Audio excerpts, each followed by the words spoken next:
करना पड़ेगा। धर्मेंद्र जी, वो टाइम भी हमने देखा था ना कोरोना का, जिसमें उद्योग धंधे सब चौपट हो गए थे। उसके बाद अब जो स्थितियां हैं उसे बेहतर करने की कोशिश की जा रही है, उद्योगों को भी बढ़ावा दिए जाने के प्रयास रहेंगे, और जो रोजगार का मुद्दा आप लोग बार बार उठाते हैं, युवाओं को रोजगार भी मिल सकेगा इससे, तो फिर समस्या कहाँ है? दिव्या जी, आपने सवाल बहुत वाजिब पूछा हुआ है। कोरोना के समय में जब सारे उद्योग धंधे बंद हो गए थे, तो भारत की इकोनॉमी के बचाने का जो रीढ़ था वो एग्रीकल्चर था। तो एग्रीकल्चर के लिए सरकार क्या योजना बनाई है, उसको पब्लिक डोमेन में से देना पड़ेगा। क्या पिछले 6 सालों में उत्तर प्रदेश या देश के किसानों की आय दोगुनी हो गई? क्या इन्होंने डीएपी का रेट नहीं बढ़ा दिया? 50 किलो की डीएपी को 40 किलो कर दिया, वो 2 गुना रेट बढ़ा दिया, पर आय नहीं बढ़ाया। तो किसानों को आप भूल नहीं सकते हैं।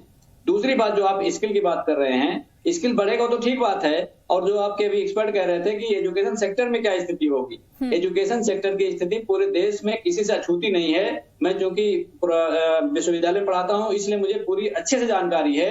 आज जो प्राइवेटाइजेशन है शिक्षा में, इस देश की लगभग हम 90% आप कह सकते हो कि जो शिक्षा व्यवस्था प्राइवेट हाथों में आ गई है।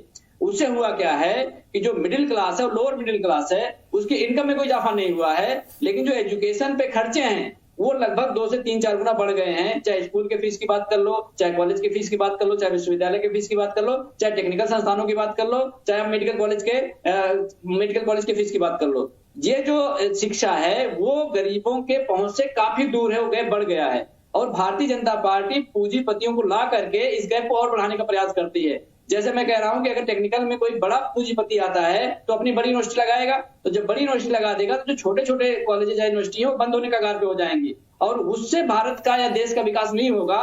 क्योंकि जो हमारी ज्यादा पॉपुलेशन है वो मध्यम वर्गीय है, तो मध्यम वर्गीय के अप्रोच में सबसे पहले शिक्षा होनी चाहिए, उसके बाद स्वास्थ्य होना चाहिए। तो इन दोनों बिंदुओं पर उत्तर प्रदेश सरकार पूरा फेल है। आप जो है शिक्षा व्यवस्था को देख लो, आप अभी देखिए, अभी 2 दिन पहले आज ही की घटना है कि कोई अपने पेशेंट को ठेले पे लाद करके अस्पताल ले गया, एक अपनी माँ को 11 किलोमीटर तक उसके 100 को लाद करके अपने घर तक ले गया, अस्पताल तक। तो ये क्या पूरा देश नहीं देख रहा है?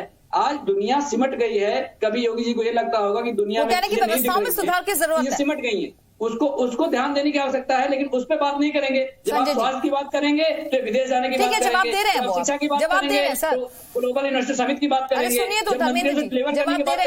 आपके डिपार्टमेंट में भ्रष्टाचार है तो बोलेंगे हमारे मंत्री जो है वहां जाके मंत्री मेला लगा के रोड शो कर रहे हैं विदेश में जाकर के। तो आखिर वो पैसा कितना आ रहा है? उत्तर प्रदेश सरकार को जवाब सुनिए ना, वो देने को तैयार है, जवाब दे रहे हैं। 2018 के बाद एक लास्ट सवाल, उत्तर प्रदेश सरकार को कायदे से ये बताना चाहिए, संजय जी बैठे हुए हैं, कि 2018 के बाद ग्लोबल इन्वेस्ट समिट के नाम पर उत्तर प्रदेश सरकार ने कितना पैसा